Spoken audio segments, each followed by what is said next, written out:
Good morning or good afternoon, everyone, depending on which time zone you're in. Welcome to our Greenprints Exchange workshop today, where we will be joined by the wonderful Jose Ramos, talking about an introduction to systems change. Before I introduce Jose, I'd like to acknowledge country and introduce myself. I am Michelle Maloney, the co-founder and national convener of the Australian Earth Laws Alliance, and the creator and one of the driving forces behind the Greenprints program. I'd like to acknowledge that I live, work and play on Yagara Turrbal country here in beautiful North Brisbane. So can I invite you all to take a big deep breath and have a think about where you live, where you wander, the plants and the animals that are your companions, and whose country you live on. So I'd like to acknowledge elders past, present and emerging, and any Indigenous people or First Nations peoples on this call today. I'd also like to acknowledge that the work that AELA does and our sister organisations, Future Dreaming and the New Economy Network, is also really committed to working in solidarity with First Nations peoples. And so we always like to acknowledge the ongoing impacts and legacy of colonisation and our personal and professional commitment to being part of a sort of decolonising journey together, so that those of us like myself who are non-Indigenous can have an honest understanding of the colonial history of our continent and be part of the positive future to work together and to care for country and to care for each other. So today I'm really delighted to have Jose Ramos join us. Just a quick word about the Australian Earth Laws Alliance, if you're new to us. AELA was founded by myself and some other caring lawyers back in 10 years ago today, actually, this year, 10 years ago. And AELA's mission is to help promote the understanding and practical implementation of Earth-centred governance. From our early days, we've been inspired by Earth jurisprudence and First Nations knowledge and law. And we work across particular areas such as law, economics, ethics, education, to critique and understand why some aspects of Western industrialised societies are human-centred and extractivist, and trying to find alternatives and promoting existing alternatives to a regenerative Earth-centred way of being.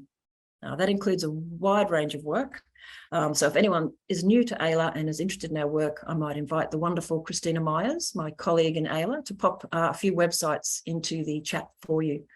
earthlaws.org.au will take you to the mothership of AELA, and greenprints.org.au, right behind my head, will take you to the Greenprints program. The Greenprints program was designed and is now working with communities around Australia to start bringing all the good stuff together.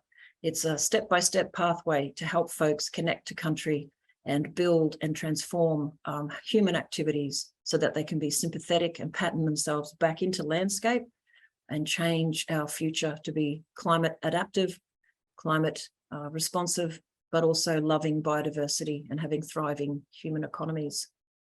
So that's my quick spiel about all of the good things we're up to and why our Greenprints Exchange webinar series exists. We've been inviting wonderful human beings such as Jose Ramos and many other folks. If you visit our website, you'll see we record all of our workshops and seminars so that you can engage with these wonderful thinkers. And so the Greenprints Exchange is very pleased now to welcome Jose Ramos, who's agreed to speak with us and provide an introduction to systems change. Welcome, Jose. Hi. How are you today? Yeah, good. Thank you for having me. We're delighted to have you. It looks like you're at Uluru, but I know that you're actually down in Victoria, aren't you? Yeah. Yes, that's right. Yeah, this is a screen grab. But yeah, I mean, I first want to acknowledge Indigenous people of this land whose sovereignty is never ceded. I'm on Jajarurrung country in central Victoria, and I want to acknowledge all the generations past, present, and futures. And also that so many injustices still need to be addressed. So empty statements are not enough. So I'm following the referendum ideas around the Uluru Statement from the Heart and other things, and yeah, just hoping we can collectively learn as a country here. Thanks, Jose. I'm going to jump off now, but what I wanted to just mention is that Jose will is kindly going to give a 30 or 40-minute talk, and then we'll have about 30 minutes for Q&A. We'll probably finish up more like 1:15 than 1:30, as we have Jose has other commitments. So thank you, Jose, and over to you. Great, thanks so much. So the first thing to say about what I'm going to be presenting is that it's very partial. It's my own reading of systems throughout my own, kind of quote unquote career, work, activism. It's also, so there's going to be a lot of people that would say, well, what about this? What about that? Yeah, like for sure. So many different perspectives on systems, and I want to be an inclusive thinker. So maybe during the discussion, we can bring in some of those other influences that that I've missed, so that we can, increase the collective learning. So this is entitled, just hi to all my friends, Ian Lowe and Stephen Healy and everyone else that I know. So this is entitled Analysis, Action, and Power. And essentially, I'm going to review some analytic approaches, some action-oriented approaches influenced by action research, and some power. And they're actually quite different. I think the point is that people talk about systems. It's a word that actually refers to a lot of different ways of thinking and action.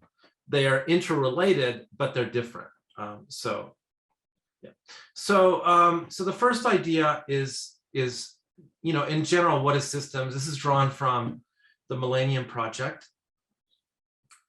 And they kind of talk about systems as thinking about wholes rather than thinking about parts. You can think about the specialization in science and technology, engineering, things like, how do we end up with a phone, right?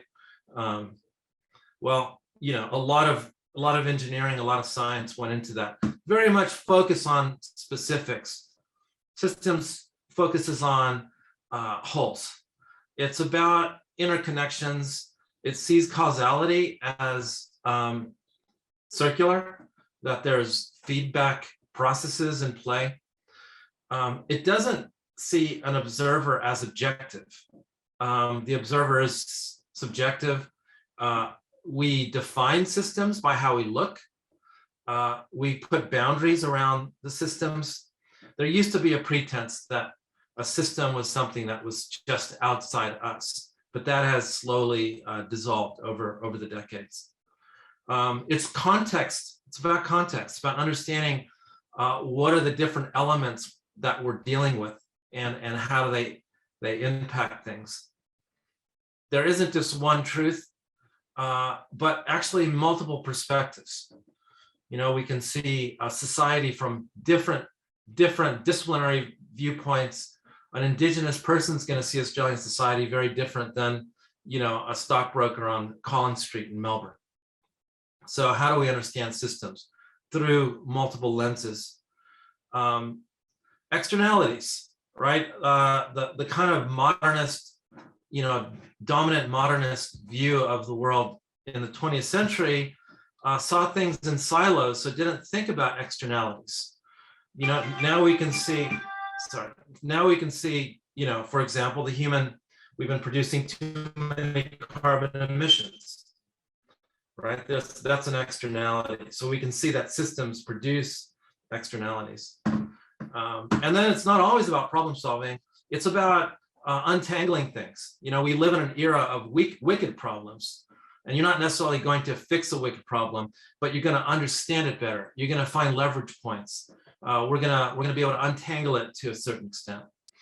And I think the one thing I would emphasize at the beginning when we think about this is that we're dealing with a fundamental epistemological transformation. What I would say that the dominant Western view of the world, in a sense, sidelined the notion of a web of life.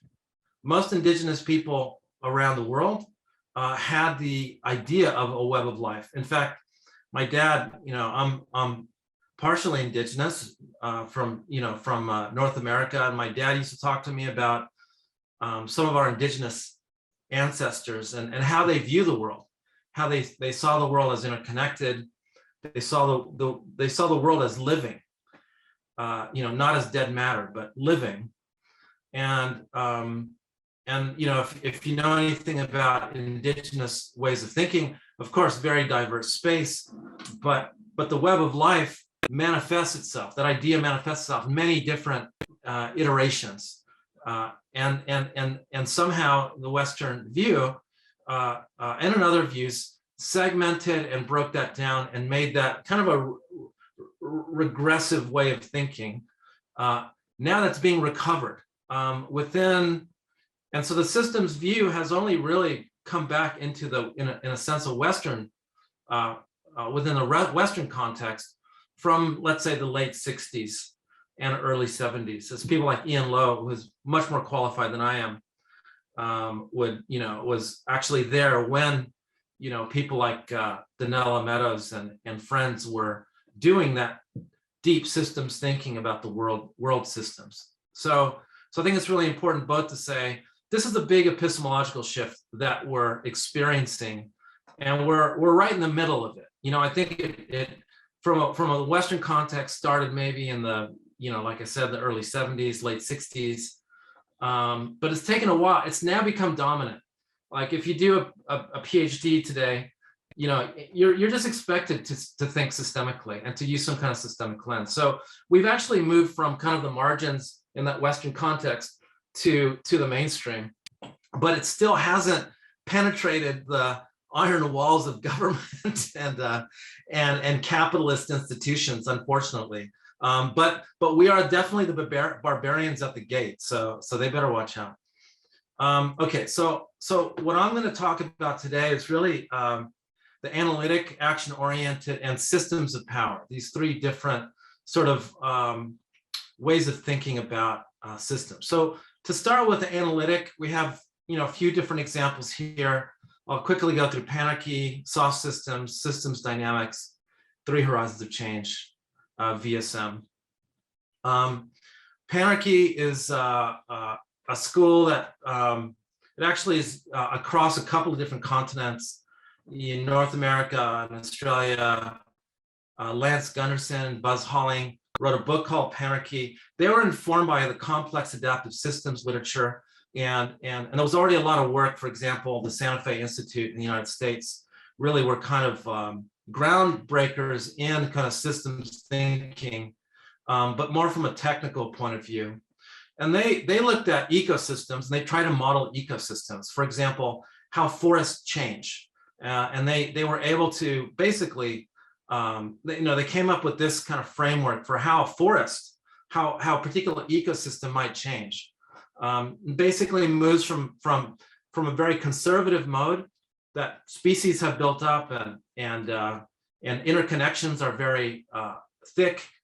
But then at a certain point, that system can't change. It becomes brittle. It's got a lot of potential, but it's brittle.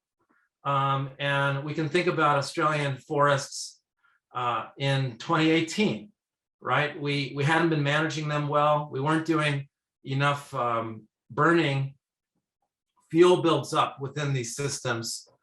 The indigenous people who used to manage them were no longer there. We also have issues like climate change that are leading to drying. And then we have trigger points. And then you have a release. And we saw a large part of Australia's ecosystems burn and the damage and the destruction that caused. Then you have this release stage. And once a forest, for example, an ecosystem's burnt, then you have an opening, right? The release is a very fast stage. You have an opening and you have this reorganization phase. And that's when new species can come in.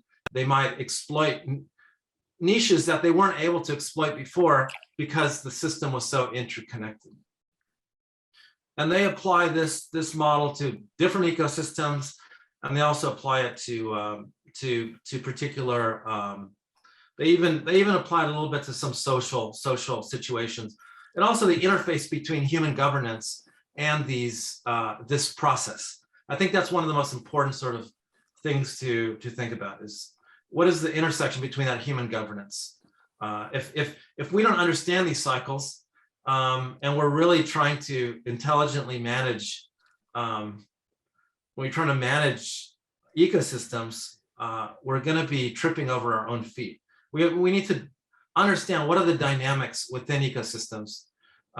So this kind of overlaps with bioregionalism, ecology, a lot of other disciplines, and it's something that indigenous people, because they were so connected, they weren't abstracted from land, had a much more visceral experience of, and didn't have this kind of language, but used other language. The film Aluna, that talks about the Kogi in northern Colombia, is a great example of indigenous people having this kind of rich ecological language around change, but a completely different set of metaphors, a completely different set of ideas, but very consonant with this kind of depth understanding of change.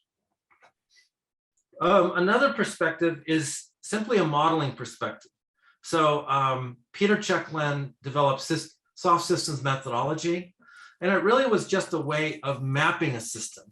So if you wanted to take a problem, let's say, let's take any problem in our mind, indigenous deaths in custody, right? This is an issue that's been plaguing Australia for decades, and it's still a problem. Okay, well, let's map this out, right? What does that look like? So he provides a number of different ideas and categories so that we can, in a sense, pull apart that problem and that issue, look for root definitions, look for the purposeful activity of a system, develop conceptual models, and then test those to go, okay, well, is this how this system is actually working? Comparing that model that we developed, that abstract model, to the real world. So soft systems methodology is very solid approach to taking any real problem and being able to break it apart. And he makes the very important point that he moved away from the positivist view of a system, that a system's just out there. He really was one of those people that said, no, we actually define the boundaries of a system. So let's look at a problem and let's see how those systems divide. And I feel very shy about talking in front of Ian because 10 times more than I do about this stuff. So just jump in whenever you want, okay? You can correct me. So an older approach, and this kind of goes back before soft systems, was systems dynamics. Systems dynamics really was more connected to this is how the world works out there, and it had an emphasis on stocks and flows. It had an emphasis on numerical quantification. For example, we want to model birth rates and death rates and look at overall population. So we develop a model for that. And there's software like Vensim that is fairly easy to use and allows people to basically create complex models. But it is about quantification. So, the first modeling that was done in this whole systems field in a Western context really used kind of a systems dynamics lens, where they wanted to crunch the numbers. Jay Forrester was one of the kind of groundbreakers in systems thinking, systems dynamics, out of MIT back in the 70s. He was the first person to model transport planning and to come up with the insight that the more roads you build, the worse traffic gets. This counterintuitive insight about how you develop transport. Up until that time, people were thinking, and they still think, build more roads and you alleviate transport problems. No, you build more roads, you create worse traffic. Why? Well, his modeling shows why. So these early systems approaches really help to challenge conventional thinking. Another approach is called the Bible Systems Model by Stafford Beer. And this is simply a way of looking at an organism or an organization. And it basically says that an organization has 5 systems operating within it. It's got its motor, operational systems, system 1. It's got coordination systems, system 2. Auditing, which is checking if things are going right, system 3, and control systems. But it also has, importantly, intelligence systems.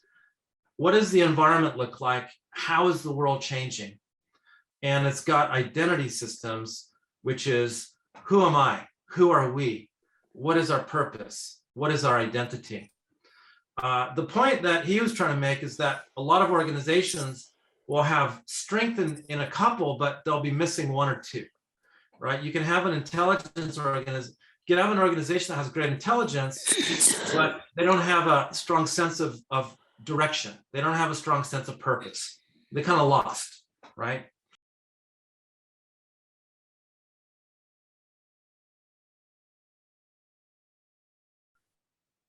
Another one, this one we use in strategic foresight quite a bit, called 3 Horizons of Change. And basically it models a dominant system and its decline, an emerging system and its ascent, and then the transition in between. So the point is to look at how a particular dominant system may be losing fitness or viability. For example, we know that fossil fuels are no longer viable. You know, we already know that they have to be left in the ground.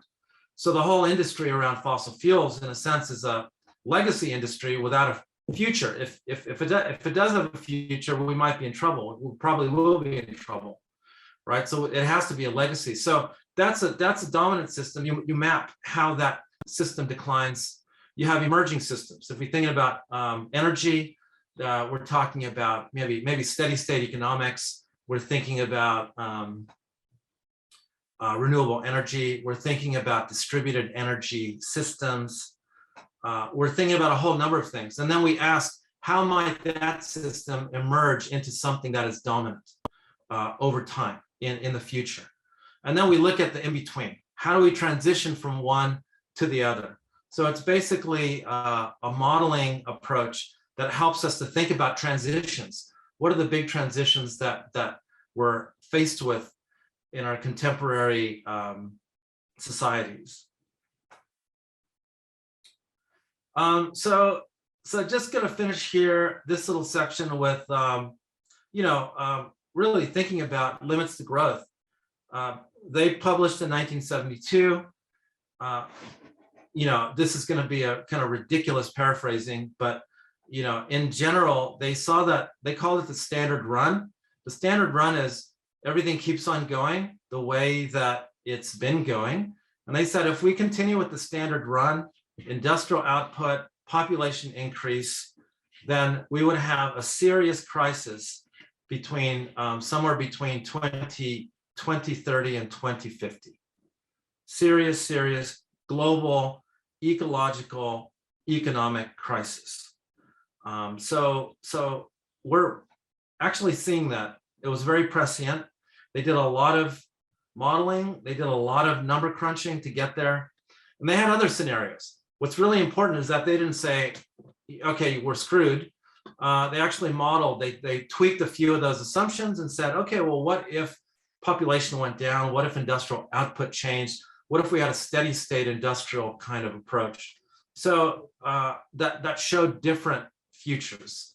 So systems has been pretty fundamental to how we conceptualize the future, just from the story of limits to growth. And I know I'm not giving it justice. So maybe Ian, if you wanted to add anything about limits to growth, now would be a good time.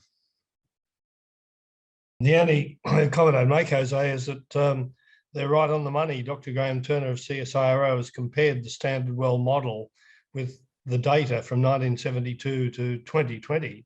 And if we want to achieve collapse in the next couple of decades, we are right on target. Because mindless politicians haven't learnt the lesson that everything is connected to everything else, and they still can't make simplistic decisions like congestion busting. We'll widen a road and that'll solve the traffic problem, without recognizing that you can never change only one thing in a complex system. Yeah, thank you, Ian. That's great. Thank you so much. Yeah, so that's it. I mean, to me, that's the big lesson here, is that this new epistemological shift sees things as fundamentally connected. The community within NINA, within AELA, a number of different organizations see the world as fundamentally connected, but our dominant institutions are resisting this. There's legacy epistemology, so to speak. But the silver lining here is that systems thinkers know how to find leverage points. So yes, we've been marginalized. Yeah, thank you, Ian. Yeah, there's the copies. Yes, systems thinking has been marginalized, but systems thinkers know how to find leverage points. That is the important point. So while we are still the barbarians at the gate, okay, and it hurts, it absolutely hurts us all, we know how to find those leverage points. Archimedes said, give me a place to stand with a lever and I will move the world. And we can move the world because we can find leverage points where they cannot. And that's a very important point that I want to emphasize. And that's our power. Our power is our ability to find the leverage points and to turn those leverage points. Okay, and that in a sense shifts us over to the question of what are the biggest leverage points for change. Donella Meadows wrote, one of those articles that get cited 10,000 times and used 10,000 times. She wrote an article called "What are the biggest leverage points for change?" And she went through all the different elements, but really leading to, well, the biggest leverage point for change is mindset, paradigm. How do we shift people's thinking? And so that's a very, I think, sort of good sort of kind of capstone concept. Okay, well, there's a lot of systems, but our thinking is the critical part of that system. Okay, and that takes us to action perspectives. I've been very influenced by action research, by the work of Yolan Wadsworth, and also collective impact, which I really like, developed originally by Connie and Kramer. So I'm just going to go through some of those ideas very quickly. Yolan Wadsworth, the way that she looked at change cycles, this is a very simple, depiction of it as a movement from planning to action to observation to reflection, starting really anywhere. This is a cycle that we go through in our daily lives. We try something, we see how it worked. We might, reflect on it and go, well, that worked well, I'll do it again. Or that didn't work so well, I'm going to do something different. So this is almost a natural heuristic that human beings play out, and certain animals play out.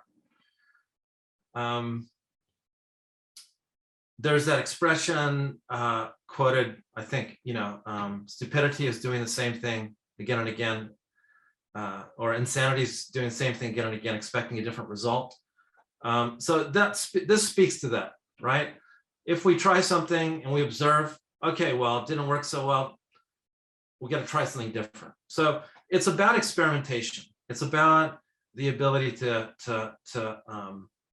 try different things and look for leverage points. So in a sense, going back to Archimedes, we're never going to find the leverage point. It's always going to be experimenting to see what is that leverage point. Where do we find that leverage? Okay, well, that didn't work so well. Let's try a new place. let's try a new acupressure point. So this kind of takes us to the heuristic. And the story that I would give is the story of Mohammed Yunus, who won a Nobel Prize for his development work. And he was one of the people who founded micro enterprise, micro lending, which then became kind of big World Bank business and got corrupted. But he, in its original form, incredibly empowering approach. And people celebrate the innovation. They always celebrate, look what he came up with, but never look at the process. It took him 10 years to come up with that model. He started experimenting with that model by lending money to village women out of his own pocket, literally taking money out of his pocket and go, okay, you need to try something new. Here, try this. And over many, many years, okay, well, what works, what doesn't? Okay, well, coming together as a circle works. Making sure it's only women works. Tracking how much everyone borrows and seeing what the investments are. Making it transparent. There are a whole number of practices that had to build up over many years for this to actually become a model. And then, of course, the world celebrates the innovation, but the innovation had a source. The innovation was a process of experimentation that was fundamentally an action research process.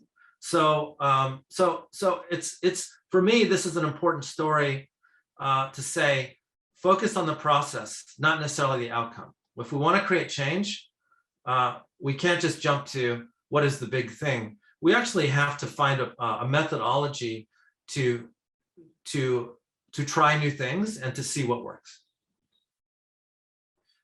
And I might just move to collective impact. So the other approach that I really like, and it fits really well with systems thinking, is called collective impact. I'll just read this off from Collective Impact Australia. Collective impact is a framework for facilitating and achieving large-scale social change. It is a structured and disciplined approach to bringing cross-sector organizations together to focus on a common agenda that results in long-lasting change. The fundamental idea behind collective impact is that we live in a world of wicked problems. If you look at, for example, anything, any problem that is substantial. We talked earlier about Aboriginal deaths in custody. We can look at things like, the dominance of the fossil fuel industry. There's all kinds of systems that are not just one system. There are multiple systems kind of entangled. And the idea of collective impact is that a single organization or NGO is not going to be able to shift the dynamic within these wicked problem domains. They're too small, or they're too focused on one thing. However, if you bring a coalition of organizations together and you begin to create a shared agenda and shared thinking, shared diagnosis, common vision, then they can actually shift a system. They can intervene and shift the system. Think of it like, the Fellowship from Lord of the Rings. If it was just, Frodo Baggins, he wouldn't have a chance. Forget it. You're trying to get to Mordor. You're gonna die, right? But he had allies. He had 12 really high potent, high powered, heroes, heroines who had his back, right? And they were all working together for a common goal. So it's a method for creating systemically powerful social interventions. And the social problems and challenges we're facing are complex. They require nuanced collaborative responses that single organizations can't do alone. So it entails multiple organizations working together in coordination to address a shared social concern. The way that Connie and Kramer talk about it is, well, who has a stake in an issue? Who should be involved as a collaborator? So develop a inclusive, but potent collaboration circle. How do we work together, right? That's the big question. And then you need an anchor institution. You need an institution that's going to provide some resources, who's going to be disciplined with the process. And then they have a bunch of principles that they talk about. You got to have a common agenda. You have to have a shared measurement system. You know, how do we measure change in that system? You have to have continuous communication between these different organizations. And this fourth one, mutually reinforcing activities, I really like. What they basically say is you don't want all these organizations doing the same thing. You want that each of them are different and are able to contribute in a different way to addressing the issue. So you create an ecosystem, you mobilize an ecosystem of response. And then a backbone support organization. So they have an article that's part of the Stanford Social Innovation Journal that's pretty easy to find online. And it goes through the basic ideas, but you'll find there's a collective impact forum. There's, I think in Adelaide, there's an organization dedicated to collective impact. So there's a whole number of you know, and around the world this is being used too. So good space to work in. I've worked with Nick Rose, who is a food systems transformation activist and pioneer. He runs Sustain, and he's done a number of collective impact projects. For example, his Cardinia Food Systems project in the outer suburbs of Melbourne did a collective impact to transform Cardinia from a food desert, you know, lots of McDonald's, lots of fast food joints, you know, few community gardens, few community projects to shift that. And so he bring all kinds of groups together to think together, how do we shift the system? So really, really powerful projects being done. You know, Nick Rose has done that. So other projects. If you go to the forums and the website, you'll see lots of projects. Okay, I'll just finish with systems of power. So this takes this. So far, we've been talking about analysis, which can look at big systems, interventions, which is more focused on how do we shift the system. And this is more around systems of power. So people have not even, I mean, I don't know the exact genealogy, but when people talk about systems, they don't just mean a formal system. They're talking about social systems in general. So C. Wright Mills was a very influential American sociologist, political scientist, and he talked about the revolving doors of power. So his analysis was, if you want to understand power in the United States, you have to understand the military, you have to understand the political systems, and you have to understand the economic systems, right? You see revolving doors. You see people going from, you know, the CEO of Halliburton or the chairman of the board, you know, someone like Dick Cheney, and also as the vice president of the United States at a different point in time, right? And so from company to there, or from there to other systems, right? And so this brings forward the idea of systems maintenance, that there are systems of power embodied through people that try to maintain their power and extend their power. The people that influence me the most, and I know there's a lot of different approaches to analyzing power within social systems, but the people who influenced me were Leslie Scalera and William Robinson, who basically talked about transnational systems of power. And their critique is around capitalism. So I'll just quickly go into that.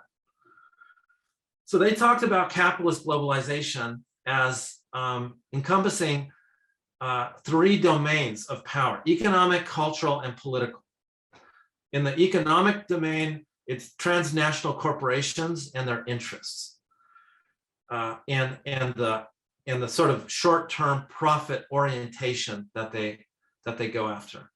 From a cultural point of view, they said it's the culture ideology of consumerism that is, of course, connected with those corporations, that makes our worth based on possessions and accumulation. So it's an accumulative notion of life. And in the political sphere, you have what they call a transnational capitalist class, plutocratic systems of governance for the wealthy. And then this, of course, is a short form.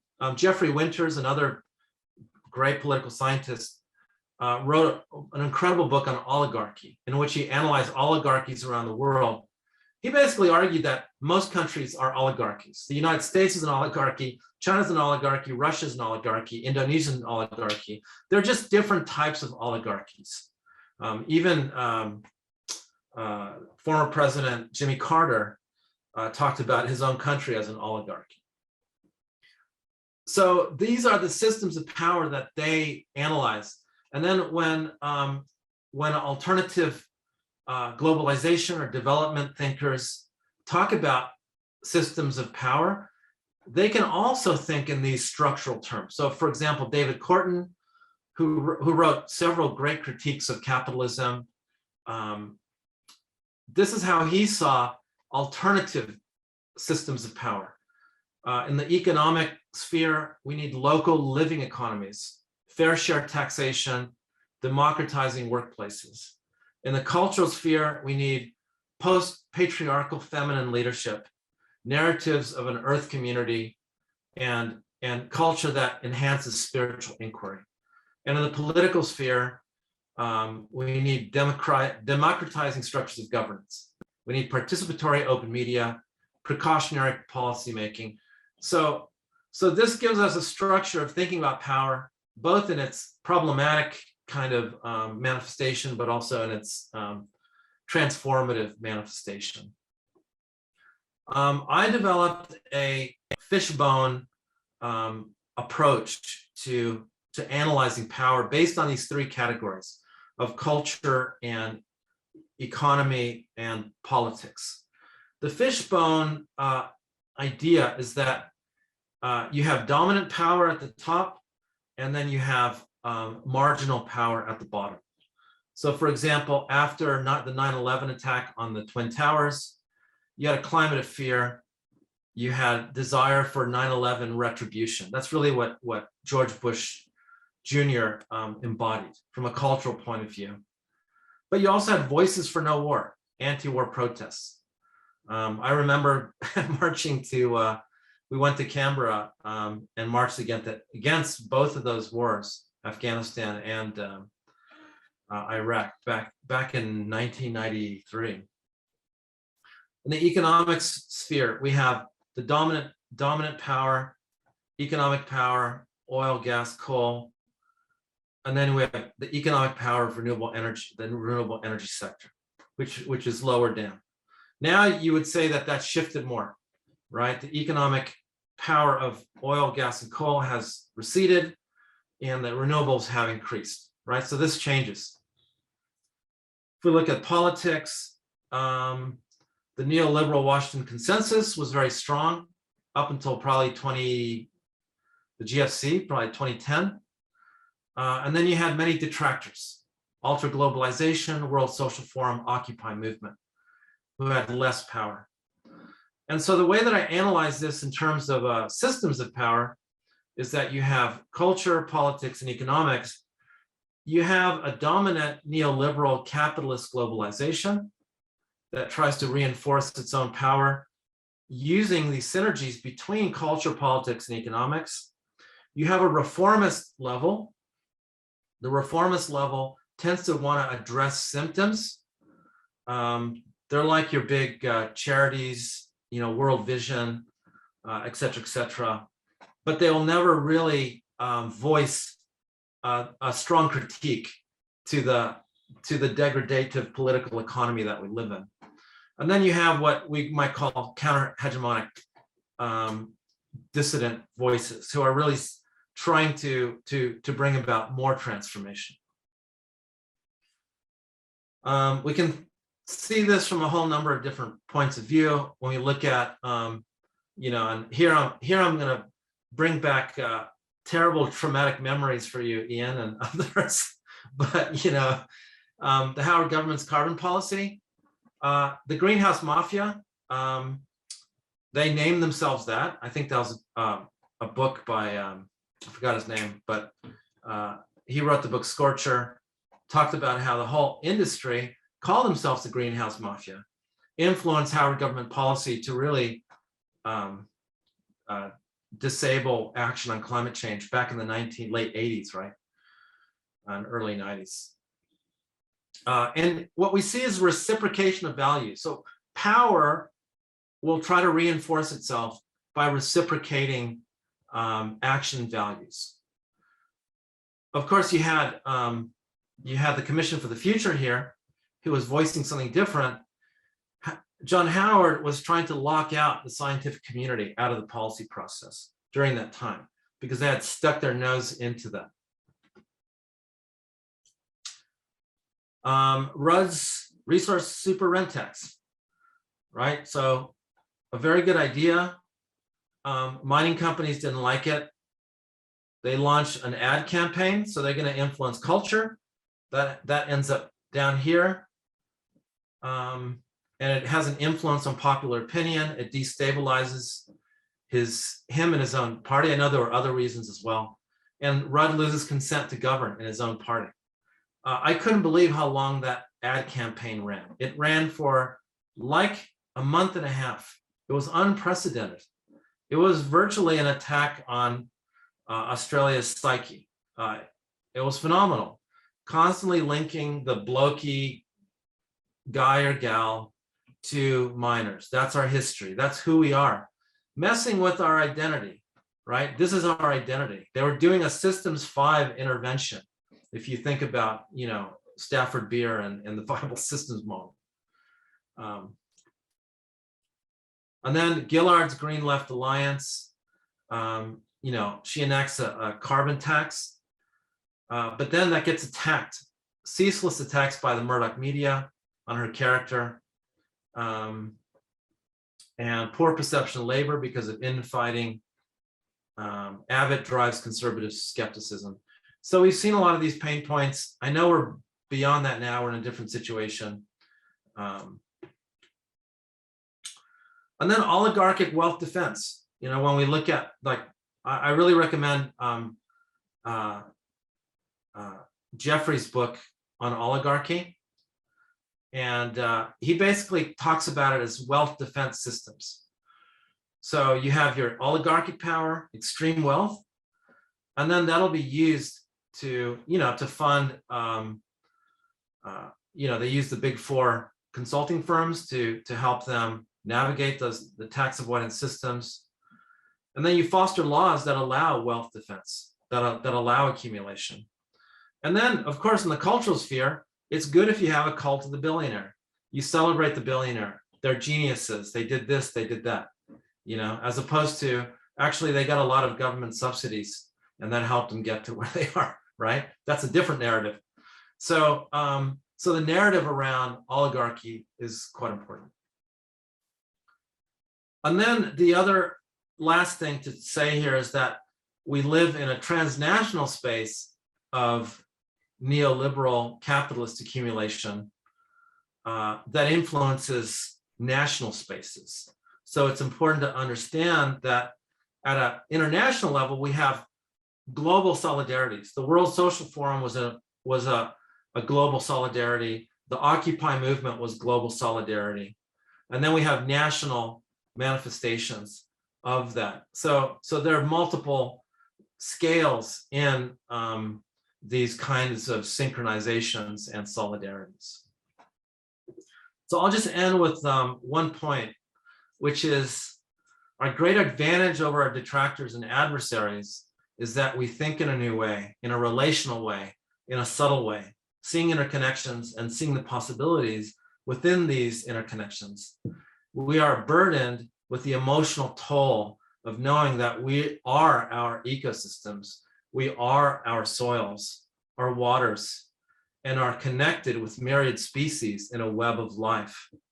The destruction of our own living systems, harm for others, who are we, and discounting of unnamed future generations hurts us deeply. And yet, We have what they do not have. We see the world systemically. This gives us an advantage. It gives us the courage of 1,000 species. It gives us a new window into how to change the world.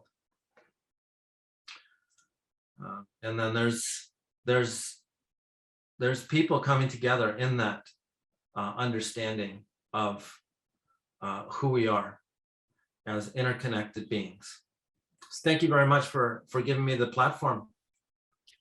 Thank you, Jose. That was fantastic. And there's been some good chat, people responding to your comments and sharing readings as well. So folks, if you have questions, you can either write them in the chat and I'll tend to them in order of appearance, or you can put your little hand up with the button so that we can make sure that we're fair and move through people's questions. Jose, there are 2 questions in the chat so far, and I might start with Perdita has actually just asked, would you mind, there was one diagram that she couldn't read the words in the cycle. Can we perhaps just go back to that for a moment? And then we've got a nice big question that will probably open up. Which diagram? It's the one with the, I'm sorry, I should have written down which slide, the 3 circles that start to come together. If you bring it up, I can tell you it's a bit primitive. Isn't it? They're kind of part circles. It's on the black. Oh, they're all on black. This one here, let me just share this. Tell me if that's that. Yeah, some of them were not the best. That one? No, if you go further up, keep going, keep going. I think keep going. I do apologize. I keep going down the other way. Sorry, folks, I should have written down the slide number. Oh, these ones? That one, that's it. Yeah. Okay. Yeah. Yeah, so that's just showing the iteration of action research. Action research cycle that can go for multiple iterations. And that the question was about the words. So I think that each one says diagnosing, planning action, taking action, evaluating action, and then coming back around. Yeah, it's a screen grab, so it wasn't the best. No, that's okay. There's a thank you from the person who asked that question, so I think she's got it. Excellent. Thanks, Jose. All right. Ian, you've got a question or a comment. We might jump to you, and then I've got one question so far in the chat. It's a comment disguised as a question. Jose, do you agree that the grounds for cautious optimism is that systems are non-linear and can change very rapidly from one stable state to another? So that, for example, in 2007, we saw John Howard go in 6 months from being unassailable to being unelectable.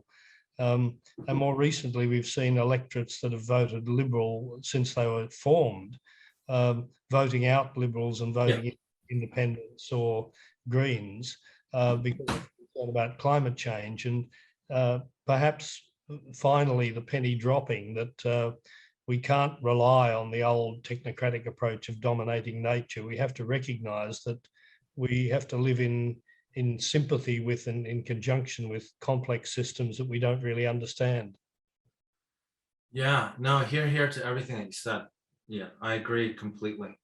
I think for me, the optimism is both that non-linearity, but that we have the tools and the epistemological wherewithal to see the world systemically. So we can find those leverage points and we can drive those leverage points. What I would just say to add to that is that we need to have the courage to be moved by our times. That is for me the biggest challenge for myself.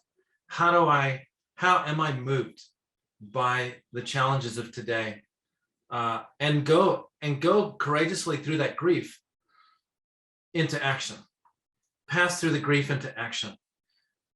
As a systemic thinker, I am gonna, the world has its claws in me. I have to be able to go through that and come out the other end as an actor, not just as a victim.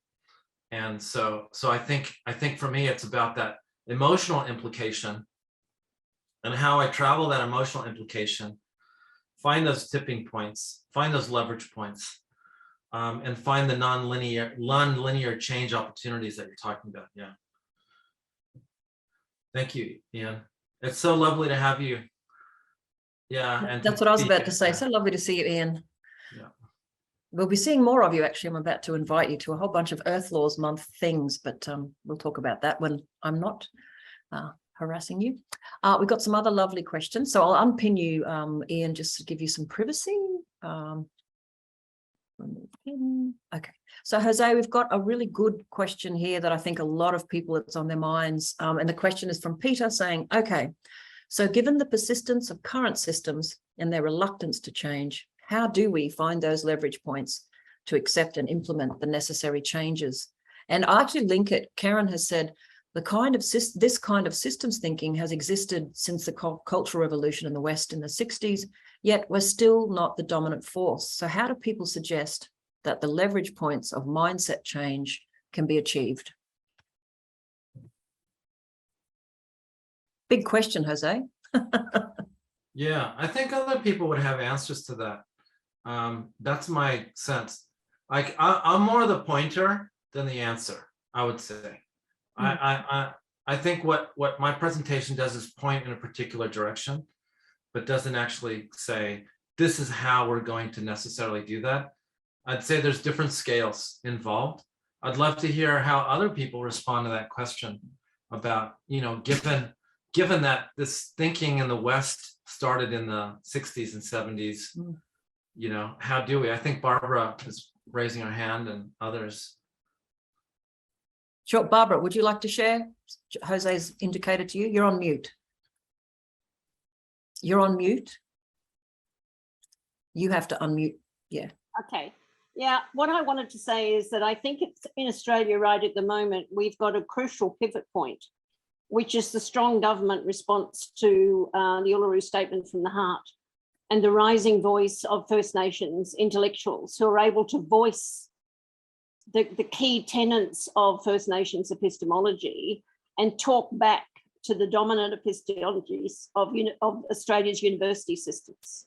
And that has a sort of a power and authenticity to it that's captured the imagination now in Australia. And what that links to the crisis of climate change and environmental degradation, So it's got a real power now. And I think particularly in Australia, the land here has got enormous power because these knowledge systems are anchored here for over 65,000 years. So the land itself speaks, It takes a while to learn how to listen to it, but the earth's speaking now very powerfully through climate change and environment in a way that people can't ignore.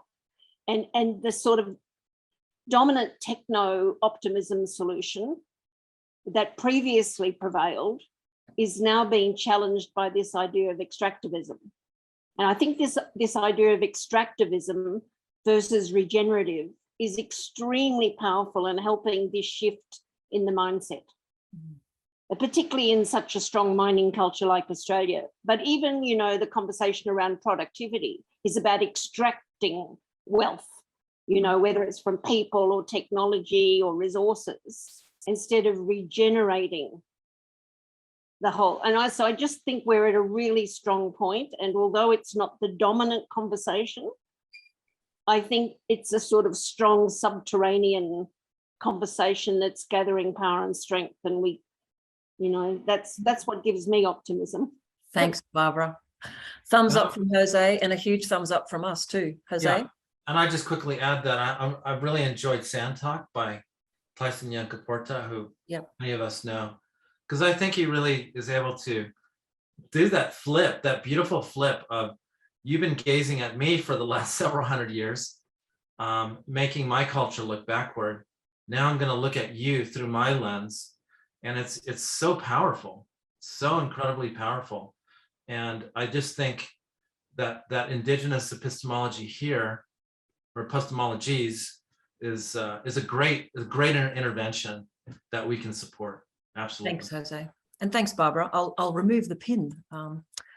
Just before, we've got a couple more questions, but Ian, did you have any response? Because I had a short response to that question of how do we do it? How do we get these levers moving in the right direction? But Ian, because you've been working in systems change and science and social issues for so many decades now, what are your thoughts? Well, a lot of the time I felt I was hitting my head against a brick wall, and I guess. Oh no! Don't tell us that. But yes. Well, it's reassuring that more recently bricks have started falling out. But I posted in the chat room a comment that our colleague Suhail Inayatullah made, that he said, dealing with such unpromising audiences as Pakistani generals, he said one thing that even they care about is what sort of world their grandchildren will live in. And I think appealing not just broadly to future generations, but specifically to your own descendants, your own children and your own grandchildren, is a very important leverage point that most people are sensitive to. Thanks, Ian. And I would just like to say that as someone who works or tries to work in a humble way in thinking about systems change and responding, I think the levers very much depend on your analysis of what the problems are. I don't think there's one size fits all, and I know that Jose's talk has made that very obvious. But for example, the Greenprints program is trying to analyse why it is that our endless extractivism and its supported, facilitated structures of law and economics and policy, how is it that we can bring together what Westerners would call a multidisciplinary approach and what Indigenous folks would call listening to country to actually rearrange the systems we have to be based on a bioregional and local community way up first. And so our approach is one example of looking across a whole bunch of weird, at first glance, not always connected, but definitely part of how do we push a system and maneuver different levers at the same time, very explicitly without any manipulation, and make sure that the wonderful human beings on the ground who are caring for place, looking after the plants and animals, are leading that process and challenging the top-down so-called structures. So it's good to see Ian Lowe nodding as I speak. I love that. I love that. Thanks, Ian. Yeah, exactly. I actually need it. So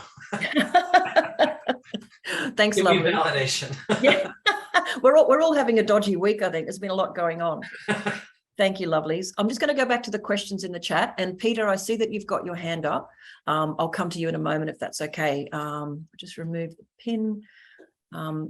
So we were talking just then about the questions posed about, well, okay, how do we do these levers? So that's a big question, but I think with Jose and Barbara and Ian and my own comments, kind of looking at it from a different point of view.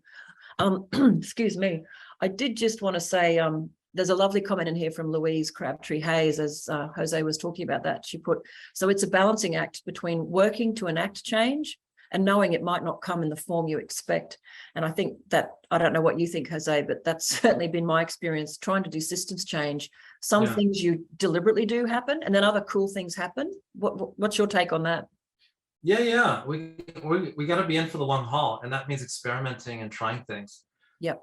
That's why I think action research is so powerful, because it actually provides a structure for trying things, evaluating how that intervention worked or how that experiment happened. Try something new. It's participatory, brings people together, collective intelligence, and it's that expression, like, we overestimate what we can do in a year, we underestimate what we can do in 10 years. Yeah. So if we're in for the long haul and we just continue to experiment, look for those leverage points, we're going to find breakthroughs. It's just a matter of time. Yeah, and never ever giving up. Exactly. But I was going to say, you were talking before, Jose, about grief, and I think the grief that we all feel about what we're seeing in the world will never go away, and there's no moving through it. There's ebbs and flows of coping with it. There's the ebb of trying to deal with the latest news about something, and I've chatted to Ian Lowe about this in the past, like curling up in bed in fetal position and not wanting to come out, and allowing yourself to do that for half a day and then getting out of bed the next day and keeping going. So if others feel that way, that how do we handle the burden of the grief? I think that beautiful quote, grief is the price we pay for love. And so to me, I often say action is our antidote to grief. So we feel it and we just keep going. It's the same when you lose a loved one. That never goes away. You just have good days and bad days. And I think as people who care passionately about life and the planet and each other, we just have to deal with that and talk about it more often. So yeah, my guide for that is Joanna Macy. Yes, other people have been commenting, but please, Jose, how do you connect with her? No. I can't say it better than her. I mean, she talks about allowing grief in connects us to the issue and moves us. It's about surrendering to what's happening in the world and how we're part of it. But I can't say it better than her. So yeah. Yeah, and look, I know we've got a lot of Joanna Macy fans on this call. I know some of you. Would you mind putting in some initial materials for others to share if they're not familiar with your amazing work? I think someone already put in Act of Hope. Oh, That's good. the one that I've been sort of following. Yeah. And I can recommend there are groups I've like read a couple, but yeah. and Emma Brindle's group, Wise Earth Education, and in fact, Northey Street, the first weekend of September, are having doing a workshop in the spirit of Joanna Macy's work, the work that reconnects. So there are practitioners and people around here in Australia who can help you connect with that. So, Jose, we might just continue from another 5-ish or more minutes. Just a couple of really quick questions. Someone was, there's a lot of wonderful books recommendations. So folks, please do read through the chat, copy the chat, and you'll get some good stuff.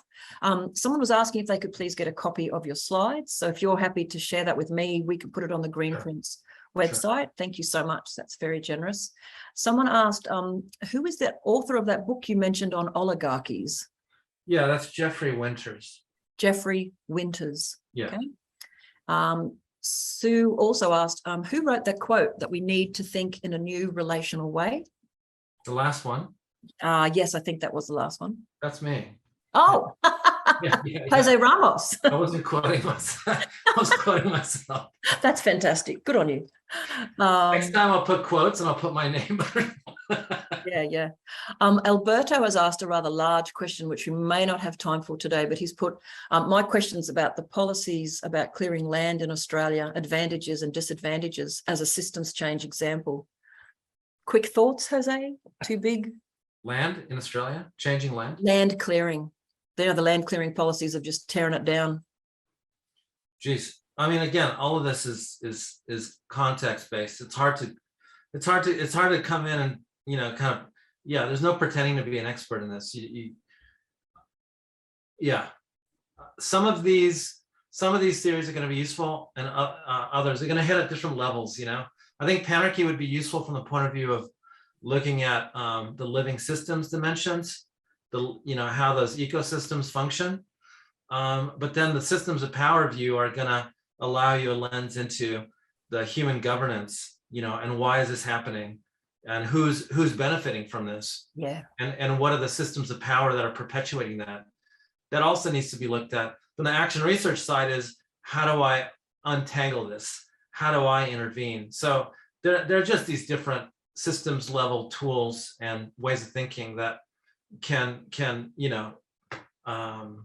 provide support. And can I be my usual cheerful, blunt self? When it comes to land clearing, sometimes you don't need a complex analysis. Some things are just wrong. Some things are just really wrong. And if you want to grow food, you don't need to rape and pillage entire bioregions, agroforestry or community gardens, or that kind of food production, or the excuses for destroying entire ecoregions. It's just wrong. There's no need to spend and waste money on certain analysis. There's just a need to analyze how to do the financial transitions away from anything that wrecks country and plants and animals. But anyway, that's Michelle being blunt. Does Peter have a question? Oh, sorry. Yes. Peter, you've had your hand up for so long. If it was a real hand, you'd be exhausted. Would you like to go off mute and ask your question? I'm just going on mute. And just to follow up, I know you're limited with time now, so I'll try and summarize real quickly. But the conversation's been brilliant, by the way, lots of ideas and so on. I've sort of concluded that, there's no one single tipping point. Like, I'd love to see, and I've been fighting since I was young, for change. I'd love to see change, but it's a progressive thing, I guess. So there's no just one single tipping point. But the other thing that comes out of this conversation, each little step helps. It's not all going to happen at once. But in the background, the major barrier is the whole, neoliberal mindset, which continues to invest in things that are going to make money for some people and destroy the planet for the rest of us in the meantime. But, we can't let that sort of take away our faith too much. We just have to keep going. So all of these steps do make a difference. even though it's not all going to happen at once. That's it. No, I love that, Peter. Awesome. Jose? Awesome, Peter. I don't have anything to say, just well said. Mm, I think Sarah is jumping in now. thanks. Oh yeah, I just wanted to ask a question as a follow-up to what Peter was talking about with the dominant neoliberal capitalism thing.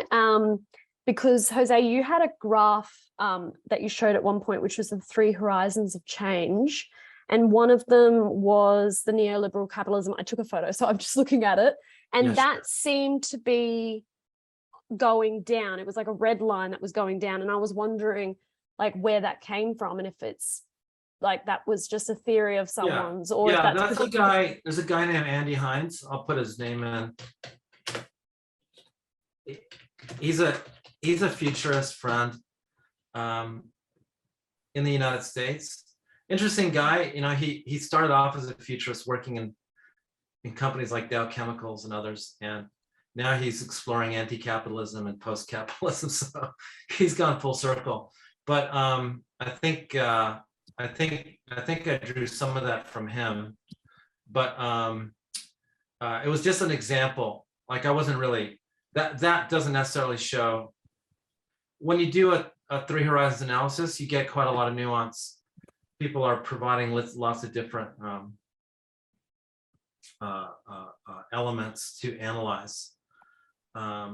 So that was just an example, but I mean, the bigger question with 3 horizons would be, is capitalism fit for purpose? You know, if the purpose is to live on our planet safely and securely and healthily for future generations and beyond, is capitalism fit for purpose? No, it's not. It's not fit for purpose.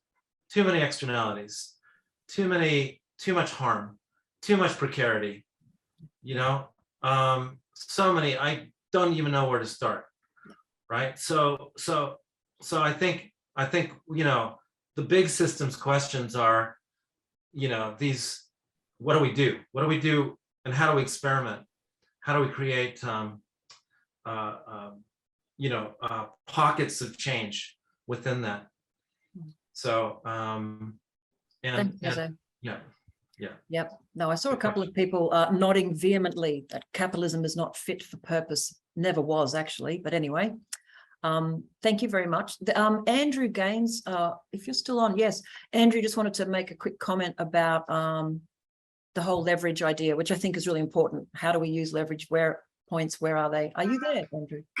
Yes, I'm here. Very good. Can't see you yet. There we go.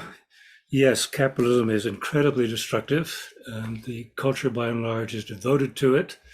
So coming back to Jose's comments about Danella Meadows and mindset change being the high-level leverage point, I suggest a couple of things. First, collectively, those of us who care would do well to champion a positive goal such as transitioning to a life-affirming culture, my language, or a life-affirming civilization, Jeremy Lent's language, same thing, something about life-affirming, positive goal in contrast to economic growth.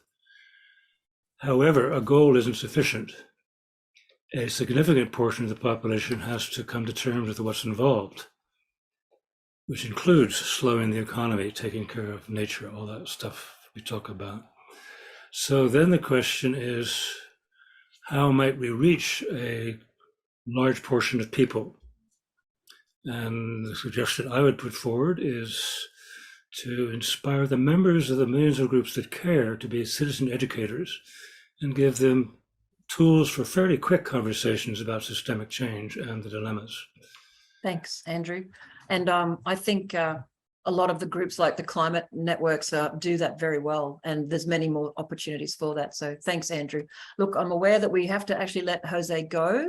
So what I would like to do now is say a huge thank you for you, your time, giving freely of your time and being so generous.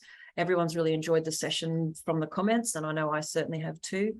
Could everyone please thank Jose in the usual daggy, zoomy way, either do an air clip or press some buttons. Thank you. Thanks, everyone. It's not quite the same as a rapturous audience, but we thank you so much, Jose. It's a real pleasure. It's a real pleasure. Yeah. And Yeah. thank you to everybody. We'll wrap up now. And I just want to say, if anyone's interested in connecting with the Greenprints project or anything that AELA is doing, either send an email to greenprints.org.au or aela@earthlaws.org.au.